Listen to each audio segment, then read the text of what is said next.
So you're looking for a hardtop convertible, and man, your tech stocks have really had a go of it this year. So your budget is $250,000, give or take, but you really want something different. Dihedral doors. A car just ain't a car without these. Fortunately, the intrepid reporters at Cars.com are your faithful research companions. We've been testing a McLaren 570S Spyder this week, a car that's roughly in that price range and definitely has those doors. Oh, the lengths we go for crucial consumer research. So what exactly is the 570S Spyder? Well, indulge me in a little bit of history, if you will. The McLaren Group is an independent, privately held British company. It's got several arms, McLaren Racing probably the best known since it dabbles just a wee bit in Formula One motorsports. But a separate and perhaps more revenue-generating arm actually builds street-legal exotic cars.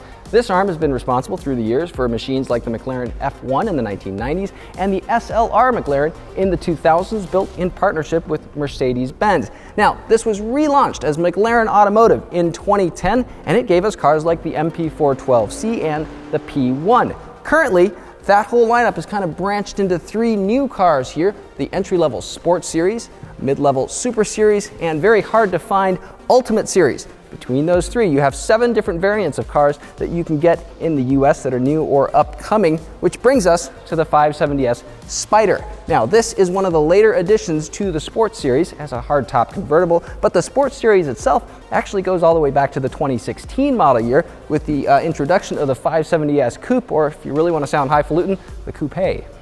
Got it?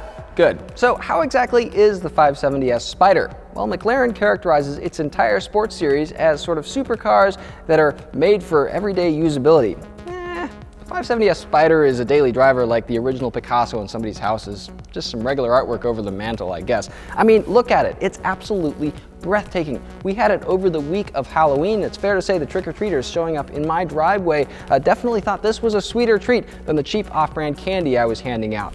Now, that's not a very high bar, I know, but that was without even opening the doors. You do that, and people lose their shit. The power roof is really the cherry on top because the car doesn't look like a convertible. It lowers and raises in about 16 seconds by our timer, and it works at speeds up to 25 miles per hour. That's rare for a hardtop convertible, as many of the ones we've tested don't really work once you start moving. You'll move quickly. A mid-mounted twin-turbo 3.8-liter V8 engine routes 562 horsepower to the rear wheels through a 7-speed automatic seamless shift gearbox. Now, in its normal driving modes, that gearbox isn't terribly downshift happy. It kind of prefers to let you loaf along between 2,000 and 3,000 RPM, but honestly, with 443 pounds-feet of torque, there's plenty of power even then. Punch it hard or activate the drivetrain's sportier modes and you'll soon reach the upper echelons of the tachometer, hear the turbos whooshing at peak boost, and experience simply breathtaking acceleration. Remember, this is a carbon fiber chassis and this vehicle only weighs about as much as a Honda Accord.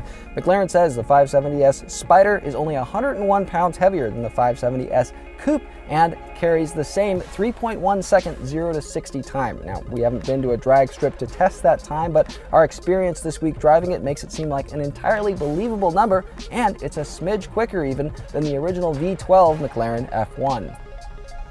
Now, we've piloted the 570S Coupe on racetracks, but not the Spyder. Still, our on-road handling loop suggested plenty of potential with quick, direct ratio steering, simply no understeer even in maneuvers that really should induce it, and virtually no body roll even with the adaptive shock absorbers dialed over to their cushiest settings. Speaking of shock absorbers, those have 3 settings here: normal, sport, and track. And there's actually quite a bit of ride quality difference between those 3 modes, which is distinctive for this car because for all the virtual ink spilled over them, adjustable shock absorbers in sports cars often just don't really have that much difference between their normal modes and maybe their sportier modes. Kudos to McLaren for really kind of dialing up the differences here. And in normal mode, honestly, shock absorption and overall isolation, not very bad at all for what this is.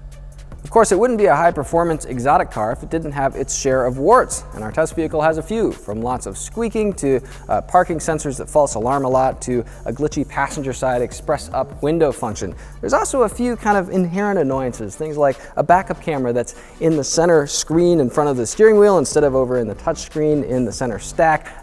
Right there, it kind of gets obscured when you're turning the wheel, to the center touch screen that doesn't really look very good when you're looking through polarized sunglasses. But to dwell on those things things really would kind of be to miss the point about the 570S Spider. This car belongs on a racetrack, maybe carving up canyon roads or heading out for a night on the town, and our few days with it definitely suggests that it would do all of those things very, very well. Just don't call these scissor doors. Dihedral doors is technically the accurate term, and it also has just kind of the right amount of snootiness.